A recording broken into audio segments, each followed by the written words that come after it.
Okay. Welcome to Evolution Network. I'm David Mudrick. Our guest today is John Rodgers. John has had a career in the tourist industry for over 30 years.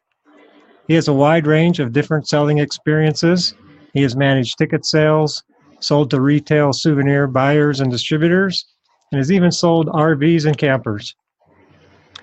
On the operations side, he has managed concessions at theme parks, managed a souvenir manufacturing business that made the Inc. 500 list, and also managed retail operations at tourist attractions, and has been interviewed by trade publications for his expertise in the souvenir industry.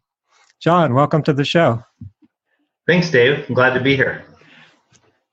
I guess what I didn't mention was that you had also spent 13 years in the Army and Army National Guard, where you're involved in leadership positions. So let's start there. What skills and values did you acquire at the Army that helped you in your career? I like to watch a lot of those TED Talks with former trainers for SEAL units and former drill sergeants, and I always think it comes down to the same thing, which is character. And in the military, character means leadership skills, and it really focuses on, in my belief, tenacity, persistence, being able to pursue what you need to have done. And I think that makes all the difference in attitude and success. Well, as many in our audience are sales managers or sales reps, do you think there's any specific skills you obtained in the Army that helped you be better at sales? Yeah, to not be defeated too easily. You've got to look at shortfalls and challenges as just another obstacle to overcome and move on. A good example of that would be when you have a meeting and you've done all this work, and you brought all the samples, and you seem to have a good meeting, but there's not much follow-up from the buyer later on. Or maybe it falls through completely. And we can think that sales has a finish line, and it doesn't. You're just crossing obstacles, and even if you have the success of a sale, most sales are one step in that relationship. They're going to lead to other sales. And I think knowing how to continue moving forward no matter what is the best thing that you can learn in sales or really in any field. Yeah, I think that's an excellent point. Yeah, and even when you've just made the sale, you're not done because it's got to get shipped and something will go wrong. And so, yeah, it's a long-term relationship that you've got to take care of all the time, even once you get there. Absolutely. Even if you're selling a big ticket item, they could be back in a year or two to buy another. In the RV business, the first trade-in is a year later. You're selling houses, people might have another child. They might move another 3 or 4 years. You'd like to have a relationship there that continues to provide that ongoing sale. Yeah. So you were also a buyer at tourist attraction like the Florida Aquarium and Busch Gardens, I believe. Were you a buyer there too, or just? No, I was in the stores there. So that's where I learned the basics of the retail for tourism and merchandising. So from a buyer standpoint, let's say at the aquarium, what qualities did you see in sales reps that you wanted to work with? What things stood out with you?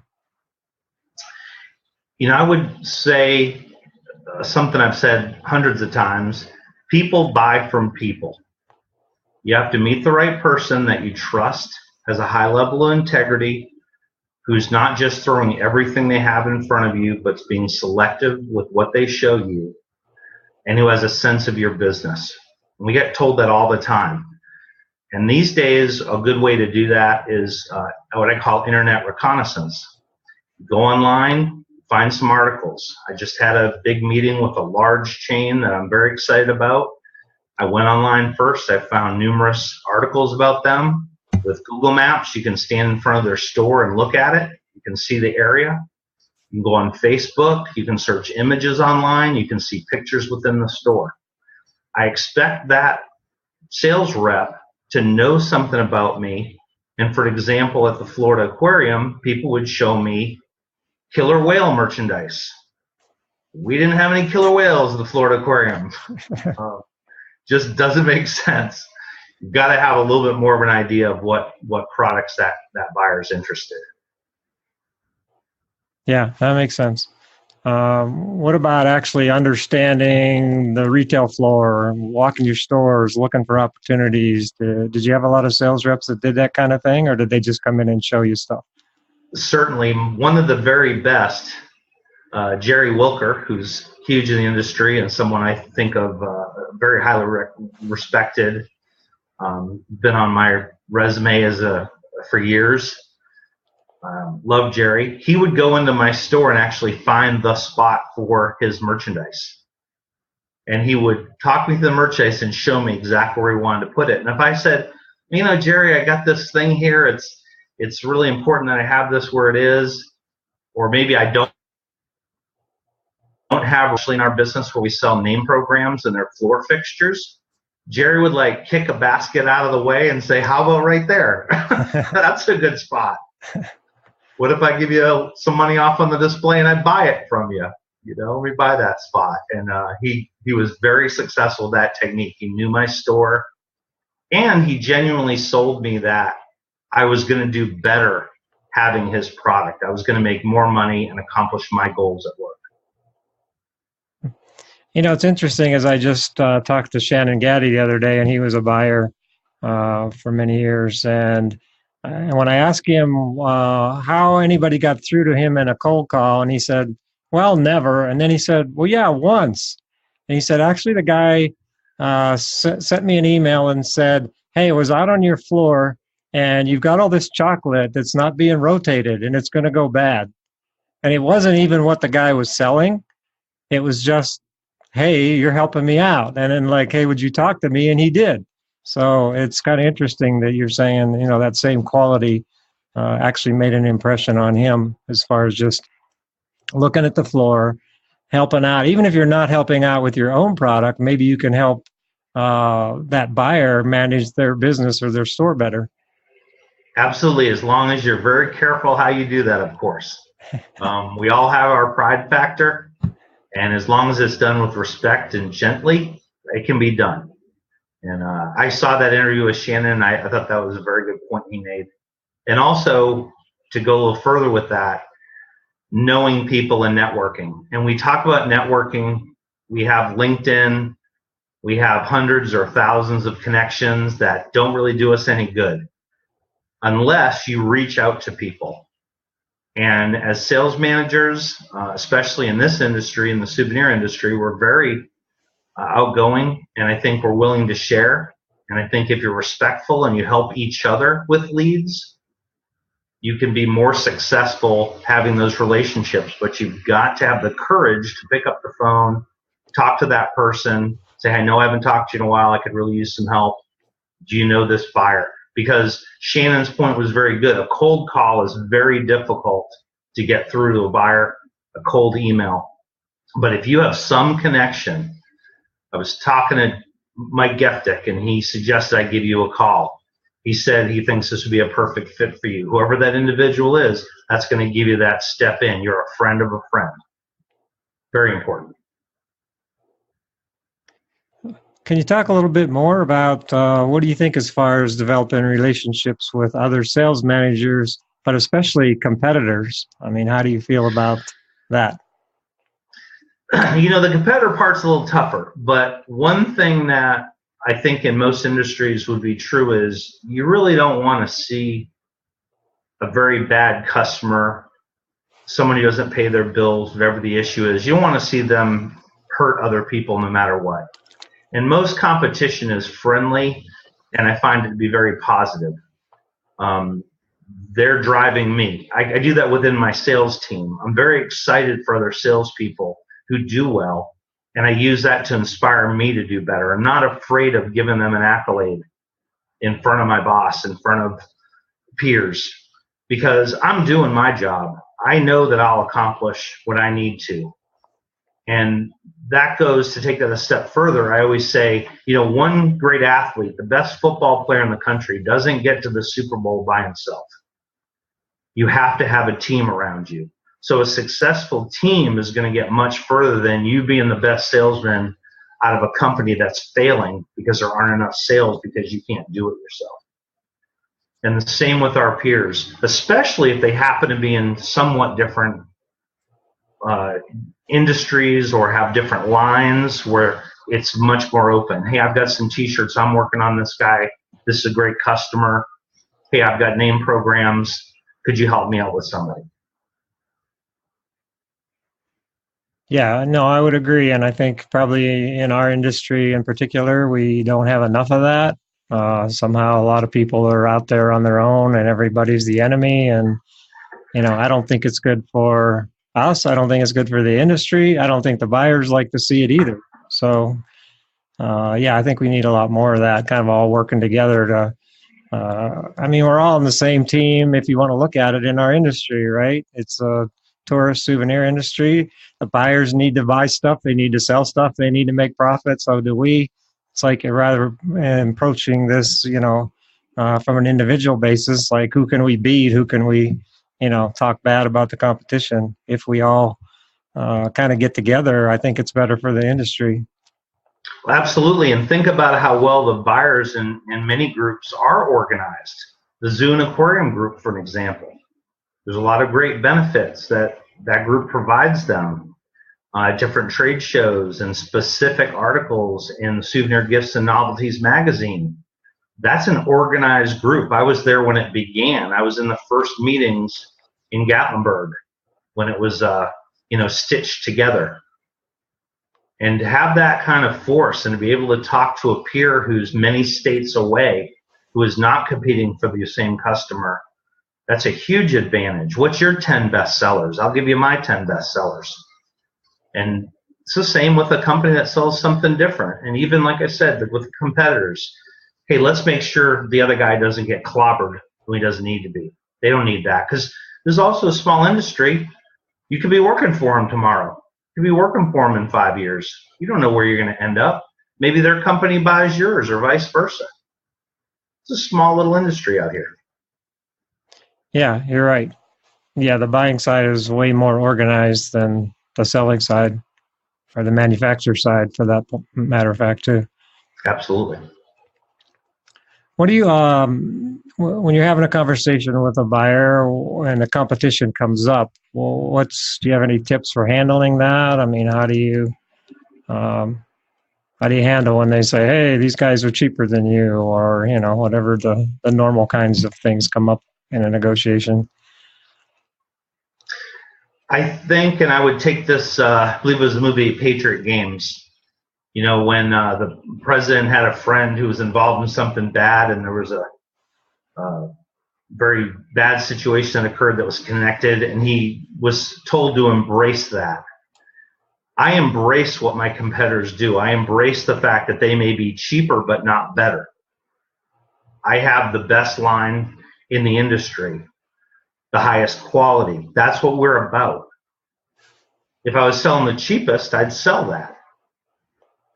There's two kind of campers on the market, to use an analogy. There's fiberglass and there's aluminum sided. People say, why is one better over the other? They all have pros and cons. I asked my sales manager one day, what's better? He said, whatever you're standing in front of.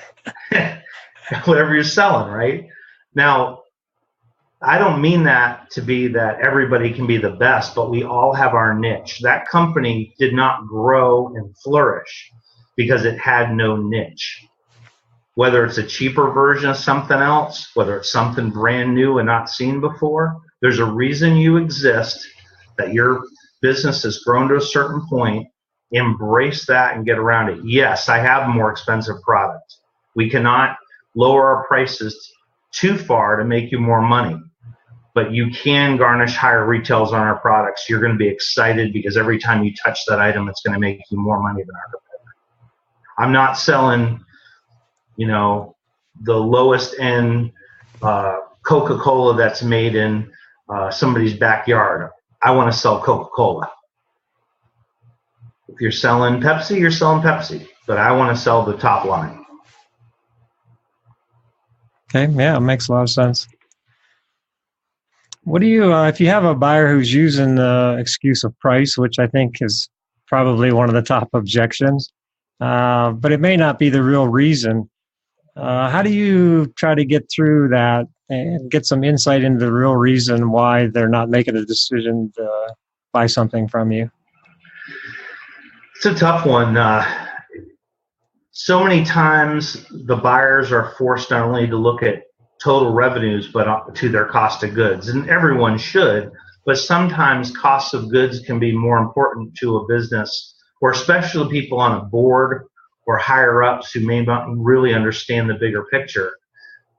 And there are times when a little bit higher cost of goods will turn out in higher retails, higher revenues, and it's worth it. Incremental sales are example of that. When you sell that third item, a 3 for price, and that third one costs half or a few dollars less than the first two.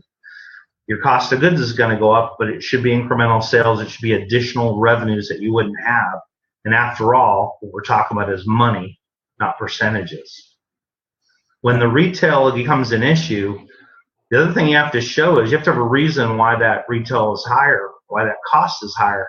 And that higher retail is going to make that customer, that buyer, more money. You're going to touch it less often. You're going to make more money. And that's why going to a convenience store, they sell every level of product.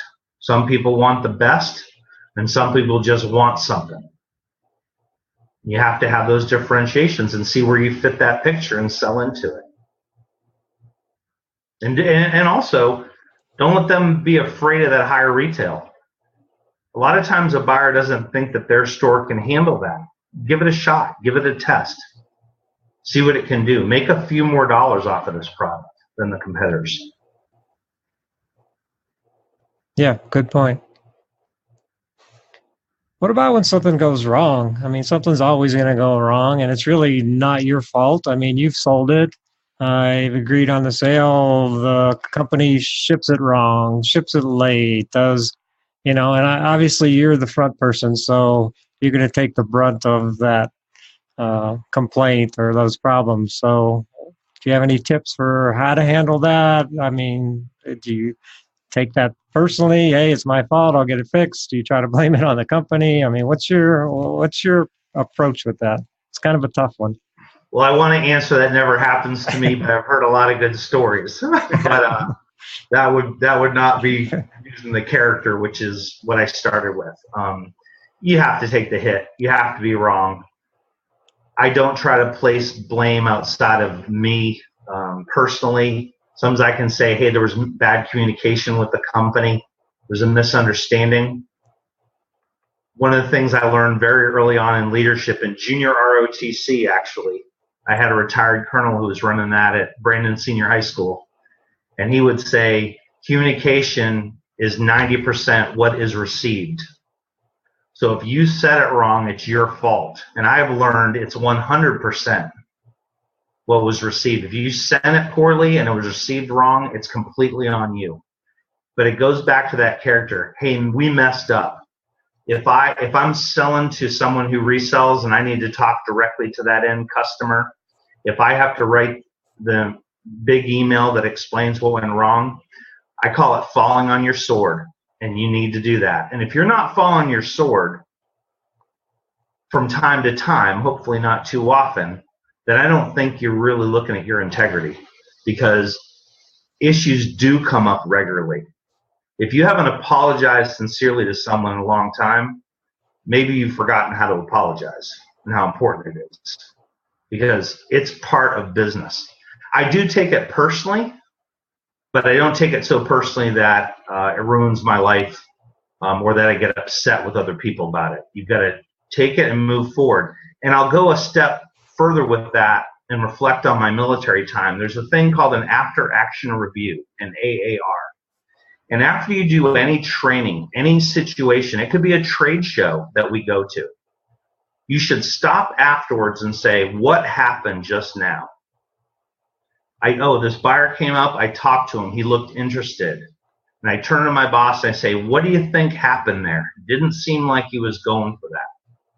They may give you the insight that, hey, it looked good to me, he just needs to bring it back and talk to his boss or talk to a committee about it. I may have had to fire someone, and then I want to turn to that other manager or those supervisors and say, what could we have done better? And often a young supervisor will say, there's nothing we could have done. It was their fault. Well, that's a pretty short-term response. It's a inexperienced response. We can always do something better. So whether you come out of a sales meeting, you come out of a trade show, in the military we said training wasn't complete. You weren't done practicing until you reviewed what you just did.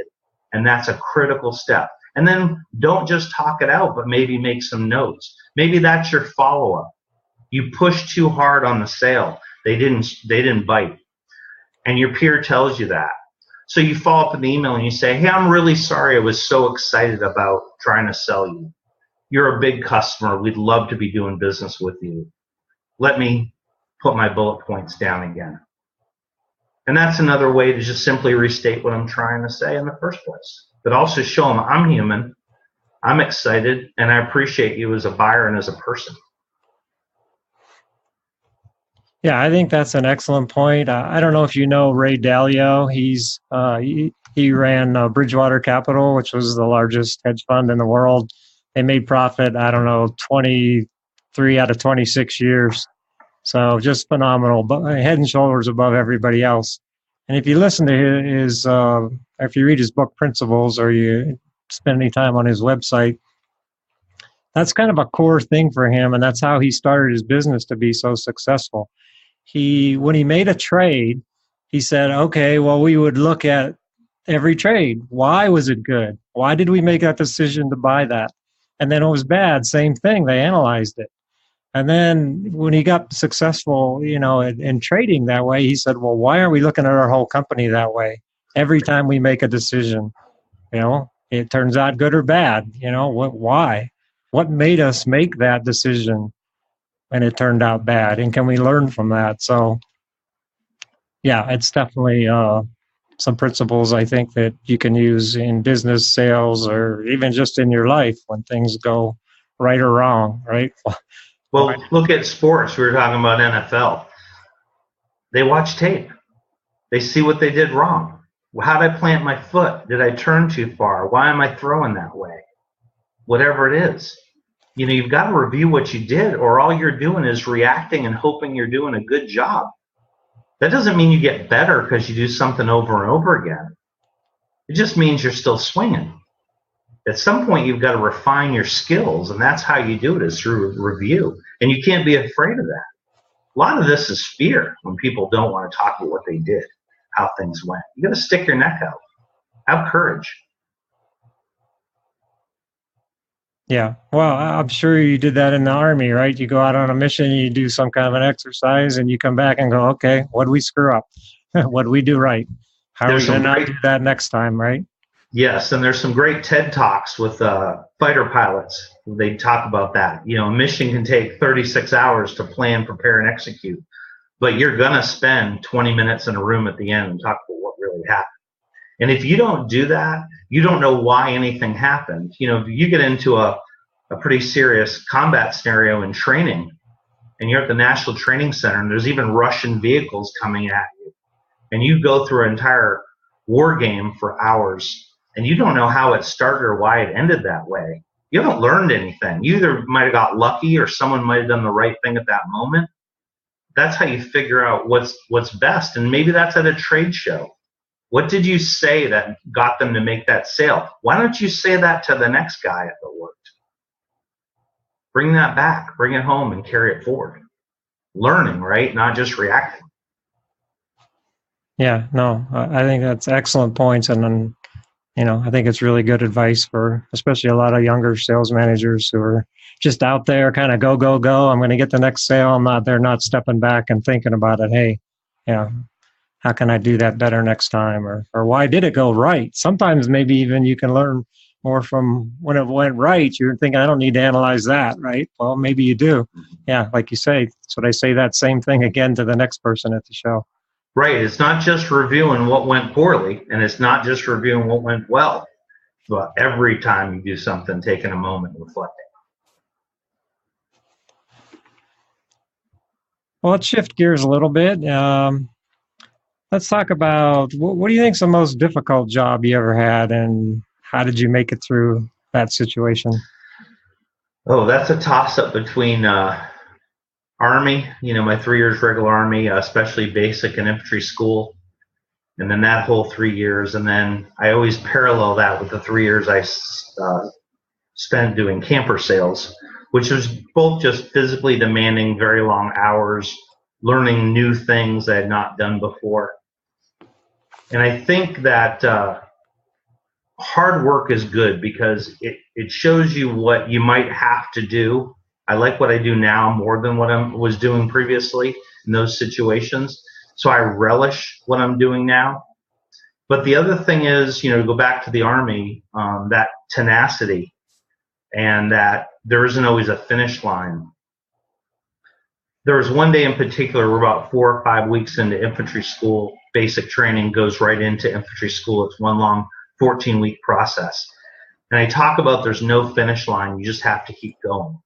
So we're going to go on a big run. It was the entire post had a holiday, and we were going to all run, every unit on the base at Fort Benning. It was going to be a good 3 miles or so, probably a mile getting down there and a couple-mile run going around base and coming back. So our drill sergeant had us warm up by doing jumping jacks. And in the Army, they call it a side straddle hop, and you do 2 of them for every 1 count. It's 2 jumping jacks. And, you do 20 of those, you do 20 push-ups, you do 20 of something else, and you get warmed up that way. Well, he had us just do jumping jacks, and when he got to 20, he didn't stop. And then when he got to 50, he didn't stop. And we're like looking around going, what's going on? And by the time he gets to 100, you're just flapping your arms like a dying seagull, and it's not very good. But you're getting warmed up all right. We did 200 of them that day. Wow. Did 400 jumping jacks, 2 for each count. And we got a few minutes to rest, and then we ran down the main post, just like you see in the military, where they're all side by side singing cadences. And then we went on this 2 mile, maybe 3 mile run, which ended up being 6 miles. We ran all over post. We ran past every other unit. Everybody else went back to their barracks. We were still running. We ran through the woods for a while. We came up by the barracks, and this is the moment that taught me more than anything. The military, they love doing this. We ran past the barracks. You saw them coming. You're like, we're almost back. They're going to have us halt here. We're going to go in. We're going to take showers. We're going to get some chow. Not quite, huh? Not quite. They run past. And as soon as you pass that parking lot, 50 guys fall out. They fall down to the sides. They got their hands on their knees. They're huffing and puffing. And what happens? You run 50 more feet. They call the halt. And all those guys who just fell out only had to run 50 more feet. And they get extra physical training. They get all kinds of fun experiences that teach them not to do that. You don't quit. And it was the same whether we were doing those jumping jacks or we were doing the run itself or when the run was supposed to end. There's no finish line. They talk about that in SEAL training all the time. They give you a compass and a map, and they say, go there. You don't know how fast you have to be there. You don't know if there's 10 points or 2 points. You just go.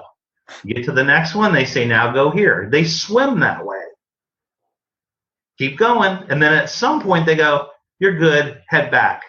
You don't even know if you succeeded. The next day they might call you and tell you you're going home.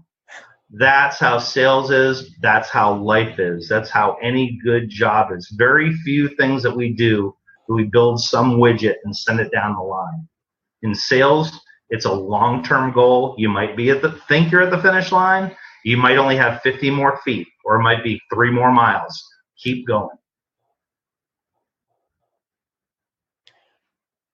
What about on the other side? What's one of your most rewarding accomplishments you've had in your career or your life, either one? I like the fact that I've been able to grow in this industry and go from position to position. I felt very successful learning at Busch Gardens in the shop level, moving into buying at the aquarium, being able to start new side businesses or bring in new lines to support that operation, try to make it more money. Moving to laser gifts and getting to run a company and seeing the huge growth that happened with the solar keychains, 540 something percent in 3 years, incredible growth. And now moving through several different sales jobs that have put me in position now where I handle big distributors and chains. I like building upon my successes. I like when you find some new way of doing something that either saves a bunch of money or is a breakthrough. Something as simple as when I started with laser gifts, I looked at what we were paying for UPS insurance and realized it was cheaper to just not pay the insurance. It wasn't paying for itself, and we were able to save a lot of money. We were buying craft paper and packaging it around the products. And one day realized we had all these boxes from the factory we weren't using. So we just thought, well, maybe there's a shredder. We found a machine that perforates the cardboard and makes a packaging material out of it. And we went from $35,000 in packaging material to half that, even though we grew the company 500+% in the next few years. Those are big successes. Look for those, relish them, celebrate your victories, and then move on to the next thing. But there's a lot of successes. Enjoy what you've accomplished. I mean, I always think I do a kind of silly job. I sell keychains and pocket knives for a living. That's what I do, but I enjoy it. It takes care of me and my family. And I enjoy the interaction with all my peers, and the industry's great. It's all very good people. Love the company I work for. I love Laser Gifts. Dave, you've been great to me. And find those successes and be happy in them. And if you hate your job, go find something. Go find something that makes you happy. And decide what fulfillment means to you. Go for that. Yep, very good advice for sure. Well, my final question here is, what about your future? Do you have any goals that you'd like to accomplish in the next 5 years? What are you looking forward to? Well, I'm thinking I'm going to take the inspiration for this podcast that you started, and I've already purchased a domain name, and I am working on putting together a bunch of souvenir experiences I have about ways to increase retail sales and some other tricks I've learned over the years. Start putting those together and either look to do a book or a pamphlet or maybe some articles in a popular magazine like Souvenir Gifts and Novelties. Then I can send those out and help other people with that information. And I've talked about that for a long time in my life. My degree is in creative writing, and I've never sat down and written a great American novel, but this is an area that I would enjoy, and it would start that process for me. And I'm trying to build on the fact that here you are starting this podcast. Let's take something from that and do something similar for myself.